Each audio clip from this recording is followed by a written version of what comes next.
बऱ्याचशा वेळा आजकाल लोकांना असं व्हायला लागले की मका पोटऱ्यामध्ये आली थोडीशी की लगेच लोक काय करणार, डुकर लागतात मकाला आणि डुकर लागते त्याच्यामुळे काय करतो आपण लगेच मुरघास बनवून टाकतो. म्हणजे कणसं पकवायच्या अगोदरच आपण लगेच त्याचं मुरघास बनवून टाकतो. आता याच्यामुळे प्रॉब्लेम काय होतो की जे घटक तयार व्हायचे ते घटक जर तयार व्हायला लागले तुम्ही मुरघास बनवताय काय होतो त्याचा फक्त एक चारा म्हणून उपयोग होणार नीट. मका ही अशी म्हणजे अशा प्रकारचं अन्न आहे जनावरांसाठी अतिशय पोषक आहे. पण त्याचे पोषक घटक कधी तयार होते ते आपण बघू.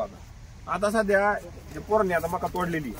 आता ही मका किती दिवसाची आहे तुम्हाला माहिती आहे का कोणाला? ही मका किती दिवसाची आहे तर याची काय डेट वगैरे माहिती आहे का? डेट वगैरे माहिती आहे का तुमची काही कोणाकडे? तर कधी अंदाजे फिरली माहिती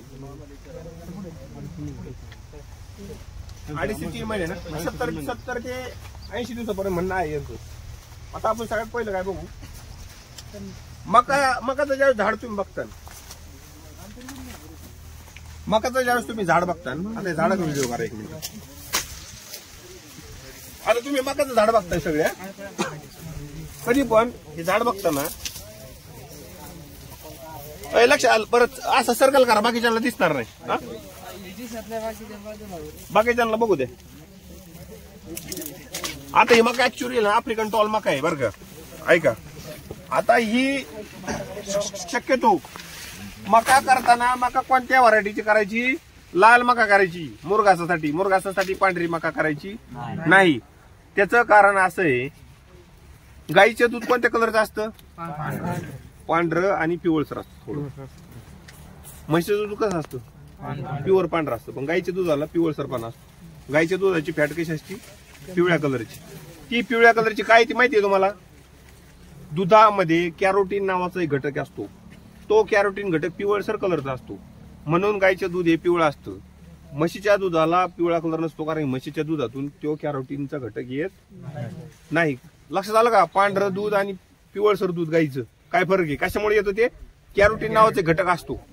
मग विषय असा आहे हा कॅरोटीन घटक कशातून येतो? चाऱ्यातून येतो. मग कोणत्या चाऱ्यातून जास्त येईल? की ज्या मकामध्ये पिवळ्या कलरची मका असते. पिवळ्या कलर जो असतो आपल्याकडं व्हिटॅमिन अ जीवनसत्व जे आहे असतं आपल्याकडे जीवनसत्व अ त्यासाठी आपल्याला काय म्हणतात? पपई खा म्हणतात का नाही? टमाटर खा म्हणतात का नाही? किंवा हिरव्या पालेभाज्या खा म्हणतात का नाही? याच्यापेक्षा पांढऱ्या मकापेक्षा त्याच्यातून अजीवनसत्व जास्त भेटतो. कोणत्या? पिवळ्या मकातून. मग तुम्ही कोणती लागवड करणार? पिवळी मका. मी काय कोणत्या कंपनीचा प्रचार करत नाही पण सगळ्यात बेस्ट कंपनी जी मुरघासासाठी तुम्ही मका वापरू शकता डेकाल्प कंपनीचं मका ऐकली तुम्ही? डेकाल्प सध्या बाहेर कंपनी टेक ओव्हर केलेली. बाहेर कंपनी त्याचं ब्रँडिंग करतं. डेकाल्प व्हरायटीची 91-41 व्हरायटी आहे खरीपसाठी आहे. तर ही व्हरायटी तुम्ही मुरघासासाठी वापरायची. टोकन पद्धत म्हणजे टोबायची ती. ह्या मकाचं इतकं जबरदस्त उत्पन्न आहे आणि इतका पौष्टिक मुरघास तयार होतो की जबरदस्त मुरघास तयार होतो. मुरघास कोणत्या मकाच बनवणार मग तुम्ही? डेकाल्प आणि आफ्रिकन टॉलचा नाही. आफ्रिकन टॉल पांढऱ्या कलरची मुरघास बनवायचा नाही. आता आपल्याकडे प्लॉट नाही शिल्लक त्याच्यामुळे आपण इथे करवले. आता मुरघास बनवताना कोणत्या स्टेजला बनवायची आणि कशी बनवायची? आता समजा तुम्ही एखाद्या शेतकऱ्याकडे गेले त्याच्याकडे मकाचं प्लॉट विकायला तो तुम्हाला सांगतोय झालेले 3 महिने सर 3 महिन्याला टाइम आहे. तुम्ही कसं ओळखणार लाल मका? बरं का आता हे आफ्रिकन टॉल आहे याचा विषय 2 मिनिट सोडून द्या. मका ही 80 दिवसाची ज्यावेळेस होती 80 ते 85 दिवसाची त्यावेळेस हा भाग बघा मकाचं हे पहिलं जे कांड असतं हे पहिलं सोडून दुसरं जे कांड असतं इथं जांभळा कलर येतो. जांभळा हा जांभळा कलर याला नाही आलेला अजून पण काय काय लाल आहे तिकडे पलीकडे एक आहे झाड थोडं जांभळा कलर येतो. तुम्ही आता शेतकरी तुम्हाला माहिती आहे खालच्या साईडला जांभळा कलर येतो.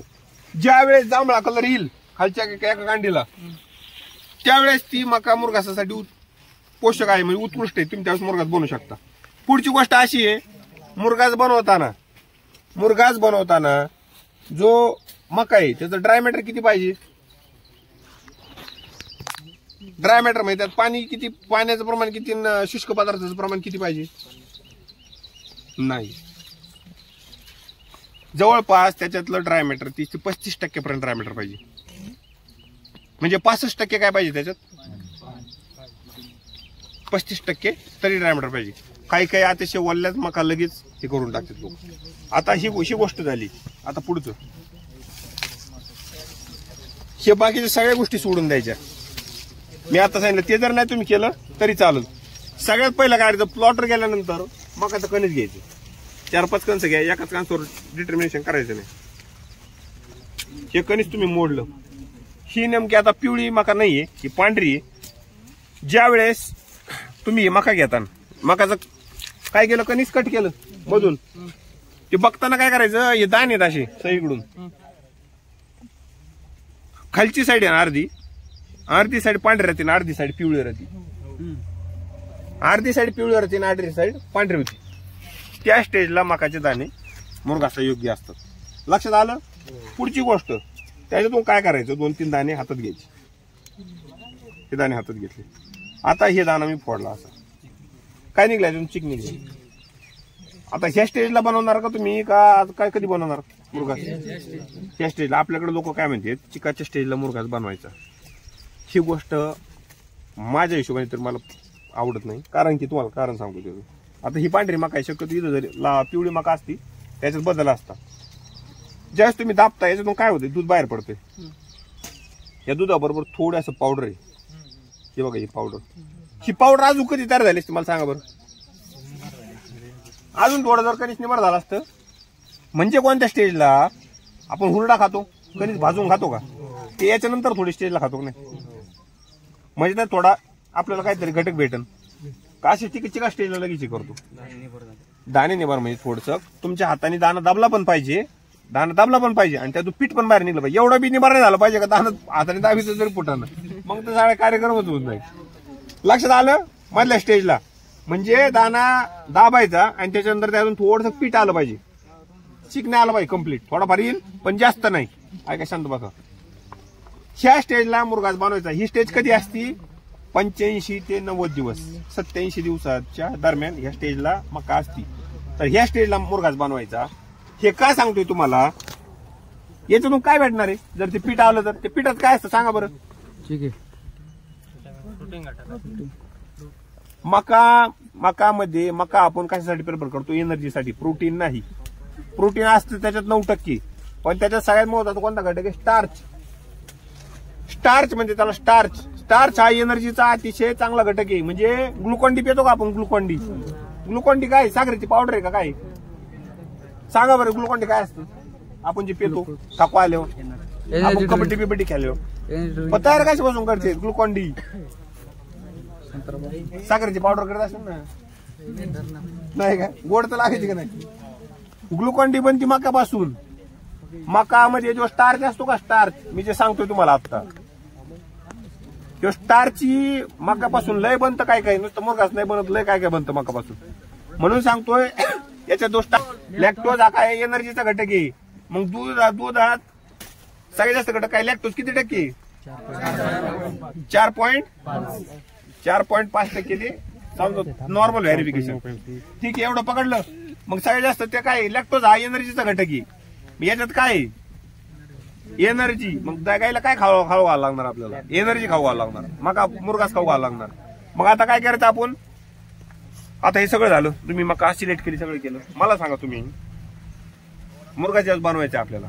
मुरघास बनवताना सगळ्यात महत्वाचं, ज्यावेळेस तुम्ही कट करणार सगळं, हे समजा ताट तोडले, आता काही ताट तोडलेले सगळे, ते ताट तोडले तुम्ही, किती लोक असे आहेत असं म्हणणार याच्यातले तुमच्यातले की आता ही कट केली, मुरघास कधी बनवायची, आता उद्या. किती जण म्हणतात उद्या बनवायचा, हात वर करा. 1 2 3 4 5 6 7 8 9 10 11 12 13 14 15 जण म्हणतात. कोण म्हणते आजच्या आज बनवायचा,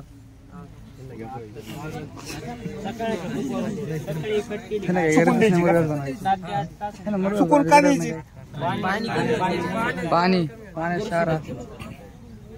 पाणी. मग तुम्हाला अजून 2 दिवसांनी कमी नाही पण थोडीशी मका अजून हे झाल्यानंतर चांगली अजून थोडी स्टेज वाढली, वाळवायची का, अशी काही झाडाला काही जमत नाही का, थोडं 2 दिवस वाढले वाळून कशाला ड्रायमॅटर वाढवता, याला थोडंसं की करायचं. अजून थोडे दिवस जाईल ऑटोमॅटिक पाणी कमी होणार का नाही, होणार ना. लक्षात घ्या. सगळ्यात महाराष्ट्रातली मोठी चूक म्हणजे मुरघासासाठी आज मका कापणे आणि 2 दिवसांनी बनवणे, हे साहेब चूक करतात लोक. मुरघास ज्या दिवशी कापला, जेवढी मका कट होईल तेवढाच मुरघास आजच्याला बांधवा. आजच्याला तोडून ठेवणार, उद्या वाळणार आणि परवा दिवशी बनवणार. साफ चुकीची मेथड. त्याचं कारण सांगतो मी तुम्हाला काय होतं. तसं केल्याने काय होतं. एक पान घ्या त्याच्यातलं आणि एखादा पाईप आहे की पडल्याला प्लास्टिकचा पाईप बारीक आहे. ठिबकची नळी आहे की कुठं. ठिबकची नळी नसेल जाऊ द्या. तिथं आहे की दिसते का कुठं ठिबकची नळी बारीक. आणि बरं ठिबकची नळी तुकडा एवढा असलं तुम्हाला एक्सपेरिमेंट दाखवतो भाई. हो का. हे काय हे पान दिसतंय. हे पान आहे. लक्ष द्या रे. अरे बाबा ज्यांना तिकडे जाऊन गप्पा मारत बसा. लांब जावरती साईडला. ओके हे बघा हे पाणी आता. ह्या पाण्यात तुम्हाला काय काय दिसते बारीक बारीक. रेषा म्हणजे काय. शिर आहे. जे अन्नद्रव्य याला पोच करायचे. शिर कशी असणार. गोल कलर गोल असणार. ते शिरात काय असणार. पाणी असणार. 85% पर्यंत पाणीच असणार. बाकीचे घटक ते वनस्पती लागते ती. त्याच्याशी आपल्याला काही घेणं नाही. आपल्याला पाईपलाईनशी घेणं. एक पाईपलाईन आहे त्यातलं पाणी निघून गेलं. पाईप लुसपूच आहे बरं का. तो म्हणजे कडक पाईप नाही. असा लुसपूचा पाईप आहे. आता एक काम करायचं. ही केशवाहिनी याच्यातून पाणी बरं का. याच्यात पाणी याच्यातलं पाणी आता तुम्ही काय केलं मका तोडली. किंवा पाईप याच्यातलं बरं का. ह्या पानातला मी आता तुम्हाला मायक्रोस्कोप खाली करून मोठा पाईप दाखवला. मायक्रोस्कोप खाली याच्यात पाणी होतं पहिल्या दिवशी. तुम्ही काय केलं वाळू घातली. आता हा पाईप असा होता याच्यात पाणी होतं. हे पाणी कुठं जाणार. बाष्पीभवन झालं. याच्यातून निघून जाणार. याच्यातून ज्यावेळेस हे पाणी निघून जाईल त्यावेळेस हे पाईपाचं काय होणार. हे पाईप आता असं आहे. आकुंचन नाही. आता तुम्ही याच्यावर पाय दे. एक मिनिट तू पाय दे याच्यावर. याची साईज बघून घ्या बरं का. याने पाय दिला. हे पाईप कसं झाला आता परत चपटा होऊन परत फुगला देऊ थोड्या वेळाने. तू पण पाय दे परत. काय झाला चपटा झाला. आणि आता परत काय झाला. परत तो थोड्या वेळाने त्याच्या पोझिशनला आला. पाणी असं फुगला नसेल चपटा पण झाला नसेल. आलं लक्षात काय सांगितलं की जर त्यात पाणी असतं आताच्या घडीला तर तो फुगून वर आला असता का तसाच राहिला असता. प्रॉब्लेम काय होतो माहिती का. ज्यावेळेस आपण मुरघास बनवतो आपण काय करतो एक दिवस वाळू घालतो. ह्या ज्या पानामध्ये ज्या केशवाहिनी असतात बारीक बारीक याच्यातलं पाणी जातं निघून. आता याच्यावर किती बोंबलं तुम्ही ट्रॅक्टर फिरवा. तो पाईप तुम्ही आता जो पाईप पाय दिला त्याच्यावर काय होणार आहे. याच्यातलं केशवाहिनी परत फुगणार. मुरघास तंत्रज्ञानात हाच प्रॉब्लेम आहे. आपण मुरघाचं तंत्रज्ञान काय. हवा बंद. आपण दाबतो का मुरघास. पूर्ण हवा काढून घ्यायला. याच्यात हवा तयार झालो काय उपयोग आहे तुमचा. हे केशवाहिनीमध्ये हवा राहिली काय उपयोग आहे का नाही. मग काय करायचं. मुरघास ज्या दिवशी जेवढी मका तुमच्या परीने कट होईल आणि जेवढी तुम्ही करू शकता तेवढाच मुरघास त्या दिवशी बनवायचा. लक्षात आलं. पाणी त्याच्यात थोडंफार पाणी तुम्ही नंतर आणि सगळ्यात महत्वाचं काय आपल्याला हवा काढून घ्यायची. सगळी हवा काढून घ्यायची. म्हणजे हवा का काढायची त्याचं मी काहीतरी कारण नसेल. मुरघासामधील हवा काढायचं कारण असं आहे की मुरघासामध्ये अॅनारोबिक कंडिशन फर्मेंटेशन झालं पाहिजे. अॅनारोबिक फर्मेंटेशन माहिती तुम्हाला. सायन्सला कोण कोण होतं याच्यात. सायन्सला कोण नव्हतं वाटतं. एक जण होता. अॅनारोबिक फर्मेंटेशन म्हणजे कार्बन डायऑक्साईड आतमध्ये राहायला पाहिजे. ऑक्सिजन पूर्ण बाहेर काढून. ज्या फर्मेंटेशन मध्ये ऑक्सिजन अजिबात राहत नाही त्याला म्हणायचं अॅनारोबिक. असे काही जीवाणू असतात की जे कार्बन डायऑक्साईड वर जागतात. आपल्याला जसं ऑक्सिजन येतच काहींना कार्बन डायऑक्साईड लागतो. मग ते त्या जीवाणूंना जर ऑक्सिजन असला तर ते जगत नाहीत. त्यांना पूर्ण कार्बन डायऑक्साईड म्हणजे कार्बन डायऑक्साईड पाहिजे. ते कधी होतं मग ज्यावेळेस तुम्ही पूर्ण प्रेस करताल त्यावेळेस हळूहळू मुरघास बांधताना प्रक्रिया होत असेल. तिने ऑक्सिजन निघून जातो सगळं. तुम्ही ज्यावेळेस दाबता मुरघासामध्ये सगळ्यात महत्वाचं काय तुम्ही जेवढं प्रेसिंग करता जेवढं दाबता तेवढं सगळा गॅस निघून जातो आणि अनएरोबिक फर्मेंटेशन नंतर सुरू होतात. तर सगळ्यात महत्वाचं आपल्याकडे महाराष्ट्रात प्रॉब्लेम असा आहे की ज्यावेळेस आपल्याकडे कटरने आपण आता हे कुट्टी मशीन मध्ये घालणार आपल्याकडे चकत्या कशा आहेत अशा उभे. आता उभे चकते याच्यावर ज्यावेळेस पडन काय होणार याची परत बिट्टी तयार होणार. बिट्ट्या तयार होताना थोडेफार दाणे फुटणार. बाकीचे दाणे तसेच राहणार. मुरघास हा हे तंत्रज्ञान असं आहे की गाईच्या पोटात जी क्रिया घडत असते. आपण चारा ज्यावेळेस खाऊ घालतो नॉर्मल हिरवी मका खाऊ घालतो ते काय होतं गायच्या पोटात पसतं म्हणजे काय फर्मेंटेशन होतं. मुरघास म्हणजे आपल्याला काय करायचे गायच्या पोटाची पसते ते ऑलरेडी तिकडे खड्ड्यात पाचवायचे अर्ध. नंतर आपण जेव्हा मुरघास खाऊ घालतो उरलेला अर्ध तिकडे पाचणार गायच्या पोटात. मग आपल्याला काय करायचं इकडे खड्ड्यात पाचवायचे अगोदर. मला सांगा जर हे पाचवायचं असेल तर हा दाणा परत फुटला पाहिजे ना. याच्यातली पावडर बाहेर आली पाहिजे ना. ही पावडर यासाठी बाहेर आली पाहिजे की मुरघास जास्त तयार होतो. ॲनारोबिक फर्मेंटेशन म्हणजे जीवाणू जे तयार होतात ते जीवाणूला खायला तर लागेल. ठीक आहे, ऑक्सिजन कार्बन डायऑक्साईड लागतो, पण खायला लागेल ना त्याला जागायचं म्हणलं.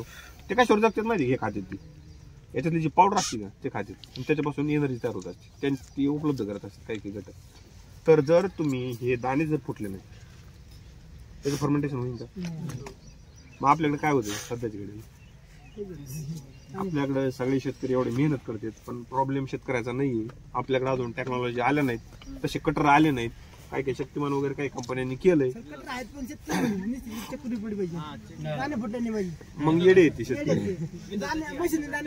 दाणे फुटले पाहिजे. ज्यावेळेस तुम्ही मुरघासाला कुट्टी बनवता का, त्या कुट्टीवर असा पांढरा पांढरा फटाक हे झालं, हात जर घातला तुम्ही हे काय हे बघितलं पांढरा फटकन झालं, ते असं पांढरा हाताला लागलं पाहिजे. आणि ते लागलं तरच ती झालं सगळ्या बॅक्टेरिया जीवाणूला हे भेटल आणि त्याच्यातून ते फर्मेंटेशन चांगलं पत चढवतील त्याला. मुरघासाला पंजाबमध्ये काय म्हणतात माहिती का, आचार. आपल्याकडे आचारचा अर्थ काय, आलं लक्षात. मग त्याचं फर्मेंटेशन चांगलं होतं. आता बरेचसे लोक काय म्हणतात की मुरघास बनवताना कल्चर टाकलं पाहिजे. कल्चर म्हणजे काय, कल्चर म्हणजे काय, कल्चर म्हणजे विरजन. दही आपण बनवतो, दह्याला विरजन. मग विरजन जे विरजन टाकायची गरज असतीच का नसती, तर नैसर्गिकरित्या ज्यावेळेस तुम्ही मुरघास बनवता ऑटोमॅटिक विरजन तयार होतात, म्हणजे कल्चर तयार होतात. तुम्हाला वरून टाकायची काही गरज नाही. पण काही कंपन्या लवकर तयार होण्यासाठी काही गोष्टी सांगतात, तुम्ही वापरलं तरी हरकत नाही किंवा नाही वापरलं तरी काही प्रॉब्लेम नाही. ज्यावेळेस ही जमीन आहे, ह्या जमिनी माती याच्या जीवन असतील का, ज्यावेळेस तुम्ही मका कट करताना याची थोडंफार माती जाईल का नाही, याच्यात जीवाणू असतील. हे जीवाणू कधी डेव्हलप होतात माहिती का, ज्यावेळेस तुम्ही त्याची हवा कम्प्लीट काढून घेणार का, ऑटोमॅटिक हे जीवाणू डेव्हलप व्हायला चालू होतं आतमध्ये. आणि हेच कल्चर असतं आणि हेच तुमचं फर्मेंटेशन घडून आणतं. आलं लक्षात. सगळी सिस्टम जेवण लावून ठेवलेली. फक्त तुम्ही काय करायचं, तुम्ही किती भारीतलं कल्चर आणा, तुम्ही जर मुरघास दाबला नाही ना आतमध्ये, जर ती तशी केशवान धावा राहिली का, तुमचा मुरघास फेल. तुमच्या मुरघासाला बुरशी लागणार, सगळा खेळ खंडोबा. मुरघास किती दिवसांनी खोलला पाहिजे एकदा बनवल्यावर, मुरघास 25 ते 60 दिवसानंतर खोलायचं, तरच त्याची कम्प्लीट प्रोसिजर तयार होती. काही लोकांचा असं आज बनवला आणि त्यांना 20 दिवसानंतर भरपूर पाऊस झाला म्हणून आता एक मुरघासाची गोणी फोडतो, मग त्याच्यासारखा वेळा माणूस नाही. कारण की कोणती गोष्ट बनायला आतमध्ये प्रोसेस चालू असते आणि ती प्रोसेस मध्येच बिघडली का विषय संपला. चांगल्या उत्तम प्रकारच्या मुरघासाचा पीएच किती असतो,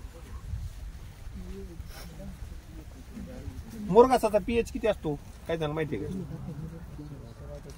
आता तुम्हाला नसेल माहिती, मुरघासाचा पीएच असतो 4.2. मुरघासाचा पीएच किती असतो 4.2. 4.2 म्हणजे काय तो, शांत बसा एक मिनिट. 4.2 पीएच कोणता आहे, म्हणजे ऍसिडिक आहे का काय, ऍसिडिक आहे. म्हणूनच मुरघास खाऊ घातल्यामुळे मग काय सांगितलं मी मला, तर जास्त गेला तर ऍसिडिटी. 4.2 ऍसिडिटी भरपूर आहे. गायच्या पोटात 4.2 म्हणजे काहीच नाही सांगायची, पण बाकीच्या गोष्टी असतात त्याच्यामुळे ते न्यूट्रल व्हायला लागतं, या गोष्टी आहेत. म्हणून मुरघास बनताना टेस्ट आहे. मुरघास बनताना चांगला बनलेला कसं कळतो आपल्याला, त्याचा पीएच चांगला पाहिजे 4.2. मला सांगा कोणता मुरघास चांगला आहे. मुरघास बनल्यानंतर ज्यावेळेस तुम्ही गोणीत हात घालता, गोणी खोलल्यावर 45 दिवसानंतर तुम्ही चांगली प्रेस केली, एवढा हात आतमध्ये घातला, मुरघास कसा लागला पाहिजे, गरम का थंड, नीट रेकॉर्डिंग करून घ्यायचं. कसा लागला पाहिजे,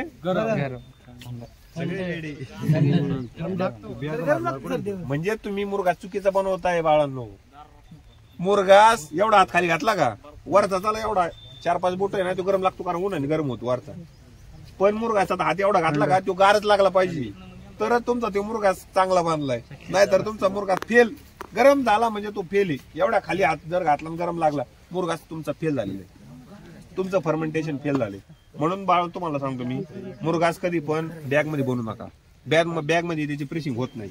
आपण माणूस किती तुडवा, त्याचं प्रेसिंग होत नाही चांगलं. म्हणून मुरघासाला आता नवीन तंत्रज्ञान वापरा. वरती बंकर बांधा, जमिनीवरती, जमिनीच्या खाली पण नका बांधू, बऱ्याच वेळा पाणी बिनी जातं, खराब होतो. जमिनीच्या वर बंकर बांधा, ट्रॅक्टरने तुडवा, जेसीबीने तुडवा, रोलरने तुडवा. आपला जी तुम्ही जो व्हिडिओ बघितला एक मी तुम्हाला त्याच्यावर रोलरचा एक बघा व्हिडिओ असतो, रोलरने तुडून जातो माणूस तसा तुडून झाला असतो. आणि कधी पण मुरघासाचा जो पीठ बनवणार तुम्ही त्याला थोडा खालच्या साईडने उतार ठेवा, म्हणजे ज्या साईडने तुम्ही भरणार आहेत का त्या साईडला उतार ठेवायचा. म्हणजेच काय, ज्या वेळेस याच्यातला काही केस आहे ना फुटते ना पाईपलाईन, त्यातलं पाणी खाली खाली येईल ना झुरपून, ते झुरपून आलेलं पाणी हळूहळू बाहेर निघलं पाहिजे. म्हणून मुरघास हा प्रेस केल्यानंतर त्याला चांगल्या पद्धतीने वरून प्लास्टिकचं कव्हर टाकून अतिशय चांगल्या पद्धतीने त्याला दाबून घ्यायचं, प्रेस करून घ्यायचं. आणि मुरघास एकदा फिट केल्यानंतर त्याला 45 दिवस अजिबात खोलायचं नाही. खोलल्यानंतर ते पॅकिंग परत केलं पाहिजे, एक दिवस काढले तेवढीच लेअर काढायची. आणि एक लक्षात घ्या, तुमचा मुरघासाचा समजा इकडून काढताय तुम्ही खोदून, ते पूर्ण ही लेअर आहे अशी, म्हणजे आतमध्ये इकडे पीठ आहे तुमचा, इकडे तुम्ही काढताय. कधी पण मुरघास काढताना एकच साईड नका खोदीत चालू, पूर्ण काढायचं, पूर्ण काढायचं. कारण का फंगस डेव्हलप होत असतं दररोज त्याच्यात, पण ती दररोज थोडं काढला तेवढी फंगस कमी होत चालते तुमची, म्हणजे डेव्हलप व्हायला चान्स भेटत नाही फंगसला तेवढा.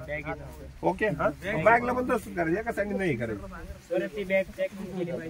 नाही, फक्त आपली झाकून ठेवायची, काही म्हणजे पाणी वगैरे किंवा उंदीर बिंदर आणि काही करू नये म्हणून. गरम करून तुमचं फर्मेंटेशन फेल झालं, तुम्ही प्रेस नाही झालं तर हवा राहील किंवा मॉइश्चर जास्त राहिलं, पाणी जास्त राहिलं, ब्युट्रिक ऍसिडचं प्रमाण वाढलं.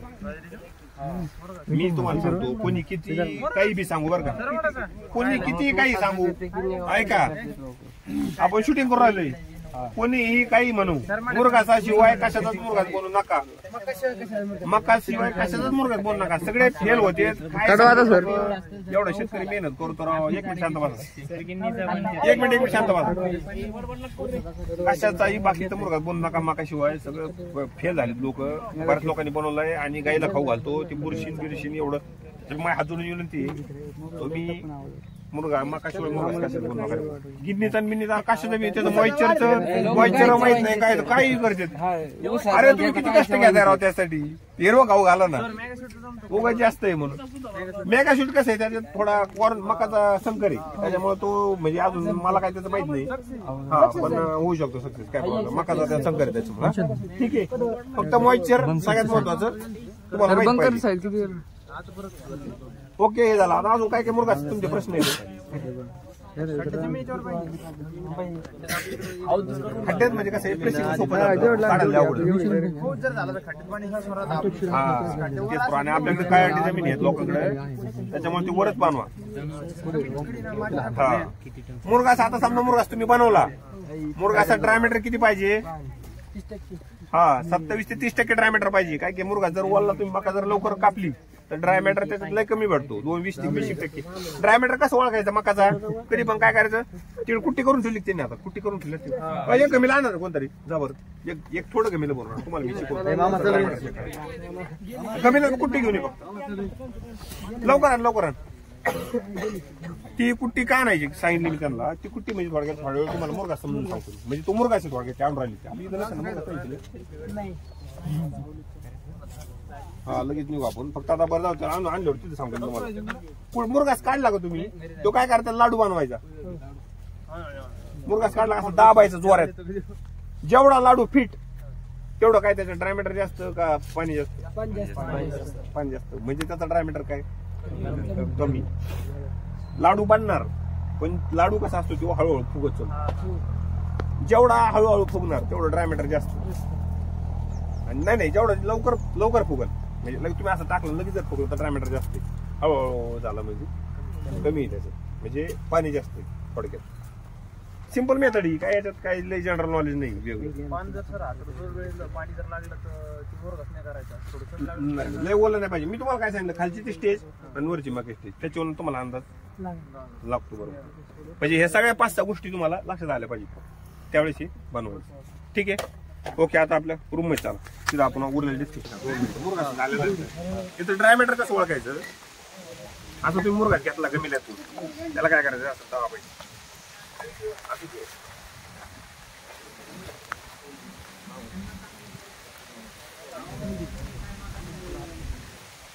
करा, कोणतरी माझ्या सर करा. अजून एक पहिल्यांदा एकाच मुठी झालं, आता 2 मुठी एकाच मुठी घुस राहिली. हाताला ओलं लागतंय का सांगा फक्त. माझ्या हात ओली झाले आपलं.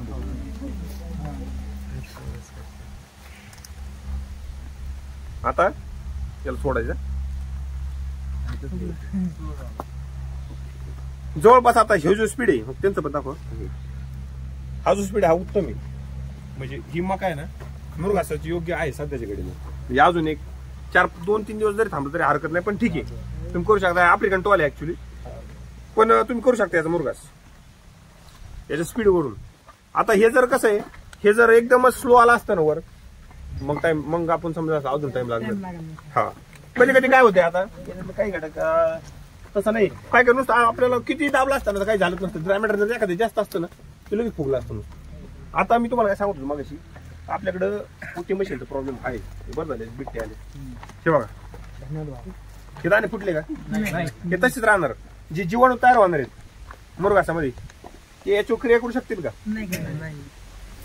आणि मग गाईच्या पोटामध्ये गेल्यावर पण याची क्रिया होत नाही. गाईच्या पोटातून तसेच दाणे बाहेर येते. तुम्ही बऱ्याच वेळा बघितलं असेल मुरघास खाल्ला का जाणार तसे दाणे बाहेर, बिट्ट्या सुद्धा बाहेर निघायचं. काय उपयोग झाला. आज मकाचा रेट आहे 29 रुपये किलो. आणि तुम्हाला मी एक्सपेरिमेंट म्हणून सांगतो, ज्या शेतकऱ्याकडे यायचं शेतकरी एवढे त्यांनी काय करायचं, दररोज एक गाय जी असेल तुमच्याकडे मुरघास चालू असेल दररोज एखाद्या दिवशी काय करायचं, एक बादली घ्यायची त्याची दिवसभराचा शेण गोळा करायचा 24 घंट्याचं. सकाळी 6 वाजेपासून दुसऱ्या दिवशी सकाळी 6 वाजेपर्यंत जेवढं शेण आहे तेवढं गोळा करायचं गायचं ज्या ठिकाणी मुरघास चालू आहे असं बिट्ट्याचा.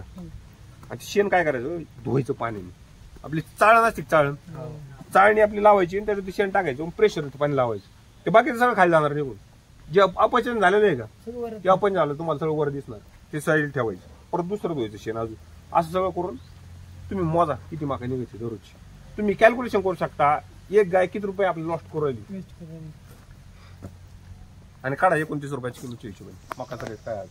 आणि एवढ्या जर 30 गायांचा जर गोठा असेल तर किती मका जर वेस्ट झाला. आणि एवढा जर वेस्टेज होते तर तुम्हाला काय करणे गरजेचं, हे गाडी अशा मशिनरी आता येतात मार्केटमध्ये. थोडे लवकर अडॉप्ट करा, किंवा एखाद्या कुट्टीवाल्याला म्हणायचं की जेवढंही करता येईल कट करा. भले कुट्टी थोडी बारीक झाली तर काय प्रॉब्लेम नाही, पण हे दाणे फोडा सगळ्यात पहिले, तरच ते मुरघास तुमचं दूध वाढणार. तुम्ही एक्सपेरिमेंट सांगू तुम्हाला, एखाद्या शेतकऱ्याकडे चांगली पावडर झालेली असेल ना तो मुरघास घ्या, तुमच्याच गायांना खाऊ घाला. आणि तुमच्याकडे समजा असं बिट्ट्यावाला आहे ना, कोणत्या मुरघासाने दूध वाढतं ते बघा तुम्ही. ज्याची पावडर होती का त्या मुरघासाने गायचं दूध वाढणार, कारण त्याचं फर्मेंटेशन चांगलं आहे, त्याला एनर्जीचं प्रमाण जास्त आहे. आणि तुमच्यात मशी याची एनर्जी पण ती वापरत नाही राहिलं ना त्याची इंधनाचं. ठीक आहे, ओके. अजून काय कोणाला प्रश्न. ठीक आहे, इथं बस थोड्या वेळा ब्रेक घेऊ आता 5 मिनिट.